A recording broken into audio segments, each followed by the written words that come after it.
kingdom Animalia, we were discussing about the criteria used for the classification of the animal.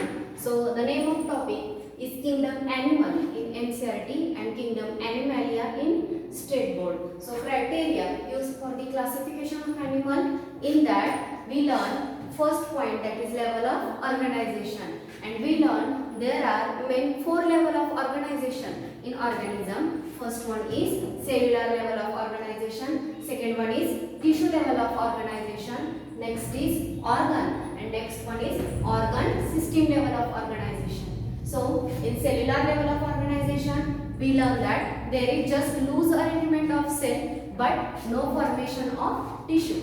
In case of the tissue level of organization, we learn that there is formation of tissue but organs are not formed. In organ level of organization, cells are there, from cell tissue are formed, and from tissue organs are also formed, just there is no formation of system. Okay, and finally we learn organ system. So in organ system level of organization, from the cell tissue are formed, from tissue organs are formed, and from various organs system is formed. So it is organ system level of organization.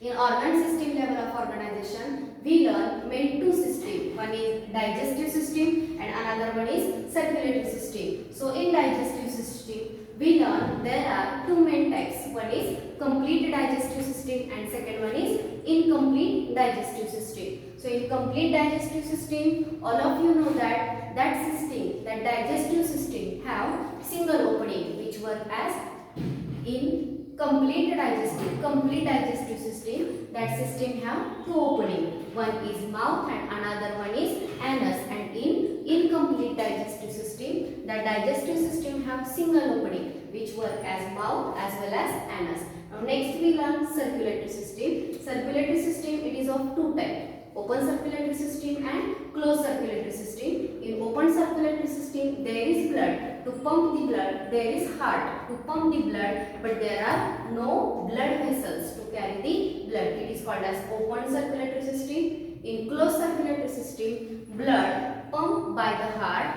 and that blood is carried by the various blood vessels. So it is called as closed circulatory system. So till this point we have learned, that is first criteria used for the classification of animal, and that criteria is level of organization. We also started next point, and next point is symmetry. We have just completed the meaning of symmetry and its 3 types. So today we are going to discuss in detail those 3 types. So now next is symmetry.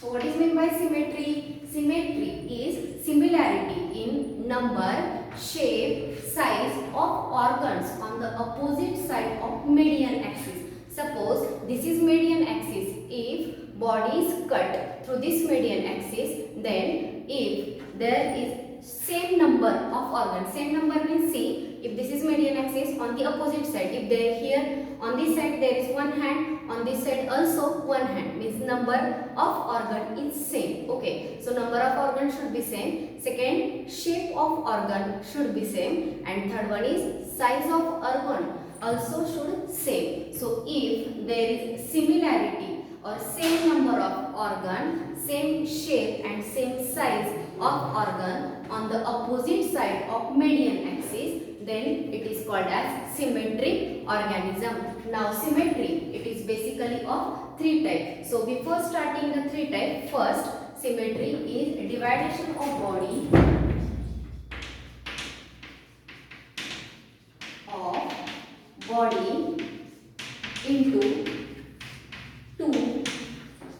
2 equal parts on the opposite side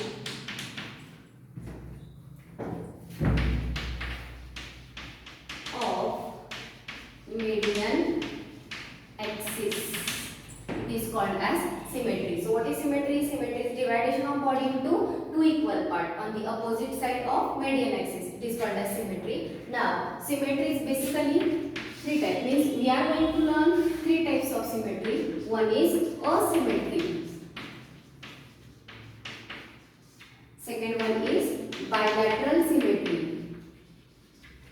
Second one, last one is radial symmetry. So first, asymmetry. In asymmetry, body of organism cannot be divided into two equal parts through any plane.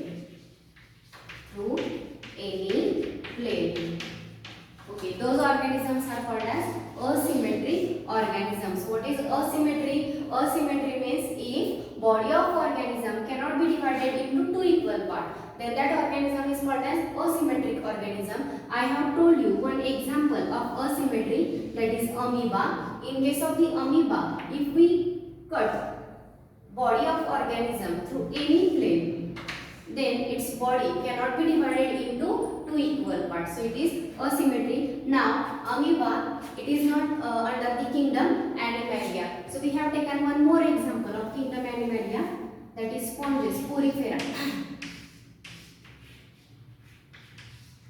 In Porifera, Cyclone, Euspongia, Spongilla, so these various organisms are present. But they are asymmetric organism, means their body cannot be divided into two equal parts through any plane. So in this way, those organisms are called as asymmetric organism. An example, for example, I am going to write here Porifera. So it is very easy to remember. Only one phylum in kingdom Animalia is asymmetric and name of phylum is Porifera. So in Porifera, those organisms, their body cannot be divided into two equal parts. Now second is bilateral symmetry. What is meant by bilateral symmetry? See, body can be divided into two equal parts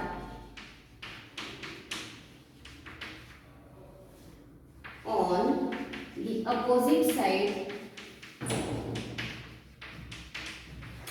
of only one plane. See, it is very important that body can be divided into two equal parts, but criteria is only one plane. Body can be divided into two parts through only one plane. See example of human being. In case of the human being, if body is cut through this angle, vertical section, vertical cut is taken, then in that case body can be divided into two equal parts. See, for example, if body is cut through this axis, then on this side and on this side, number, shape and size of organ is same. But if we cut our body through horizontal axis, through horizontal plane, then body cannot be divided into two equal parts. So there is a similarity or symmetry, but symmetry is only opposite, only one plane. Other plane is no there to cut the body in equal parts. See, so this is about the bilateral symmetry, and last one is radial symmetry. In radial symmetry, body can be divided into two equal parts on the opposite side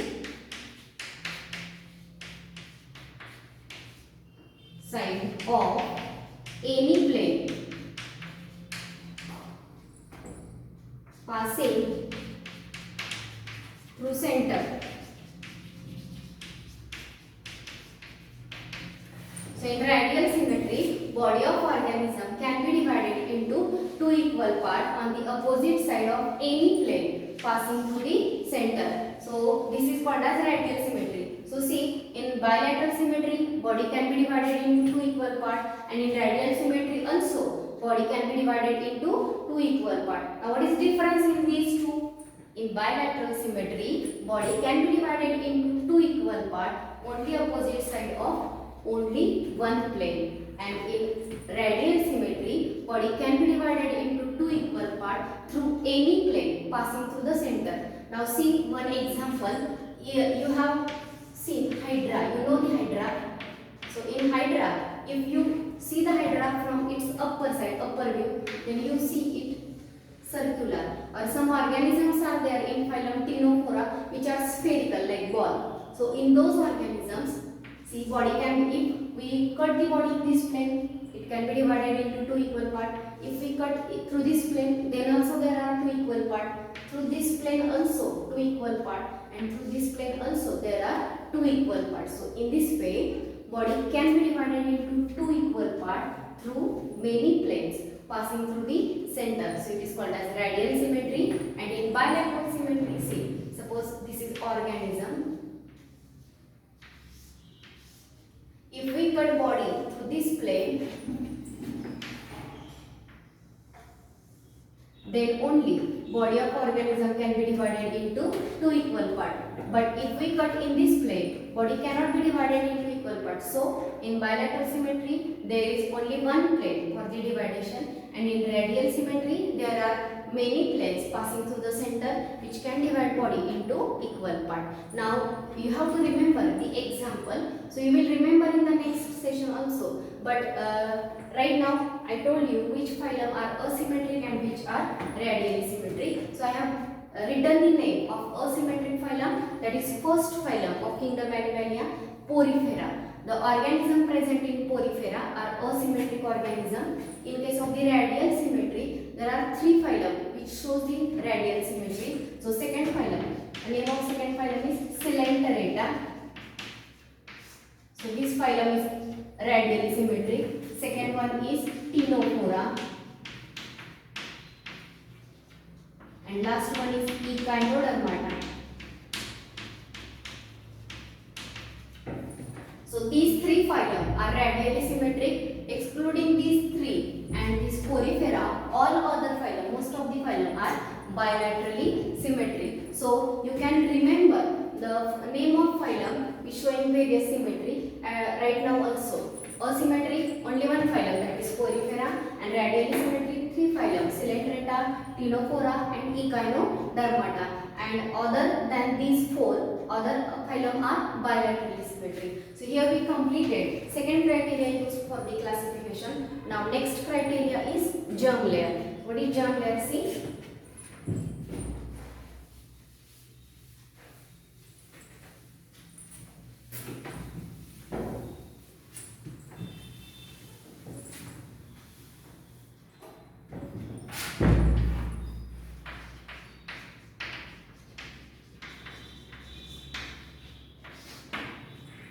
Various organisms shows various number of germ layer. For example, if there are two germ layers, then that organism is called as diploblastic organism, and if three germ layers are there, then that organism are called as triploblastic organism.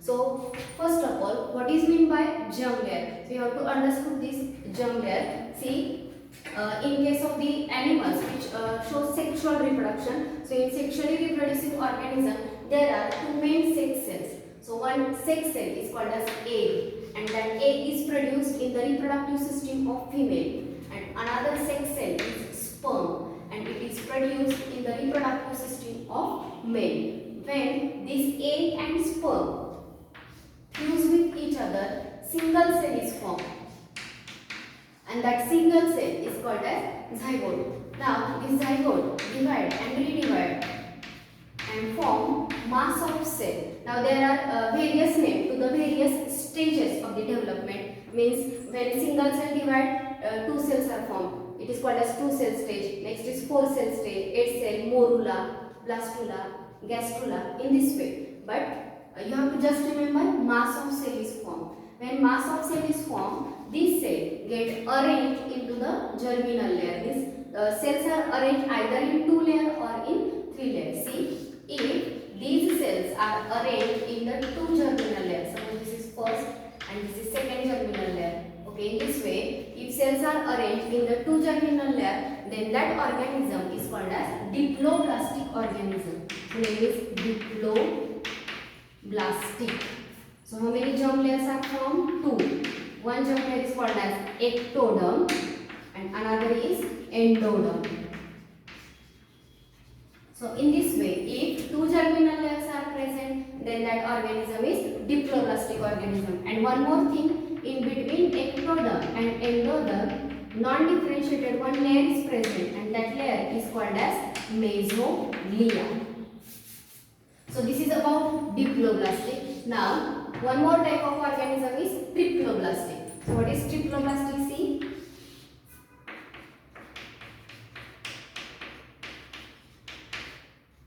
In triploblastic organism, there are three germinal layers. So which three germinal layers? See, suppose this is first germ layer, second and third.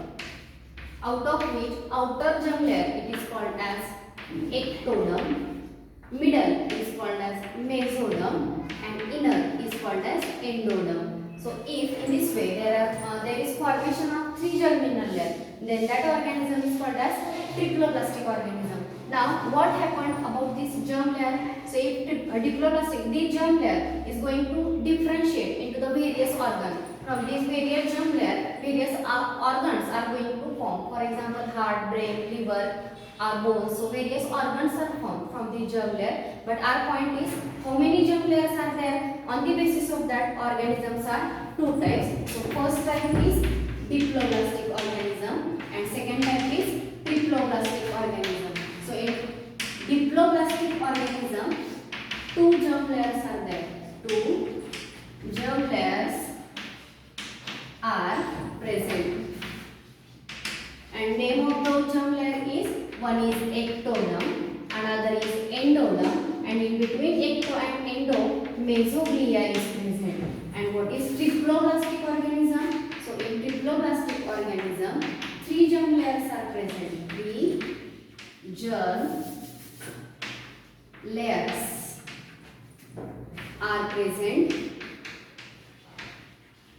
and the name of three germ layer, one is ectoderm, second one is mesoderm, and another is endoderm.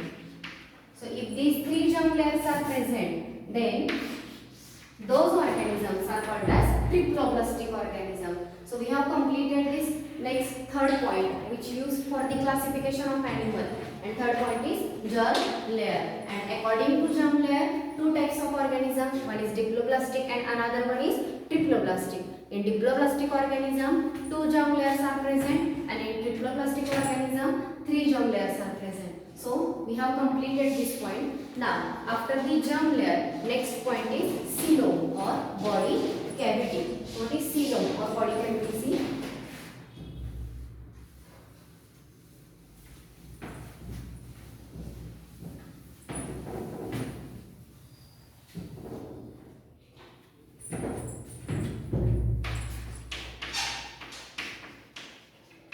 Coelom, or it is also called as body cavity. Now what is meant by coelom or body cavity? Coelom or body cavity is space in between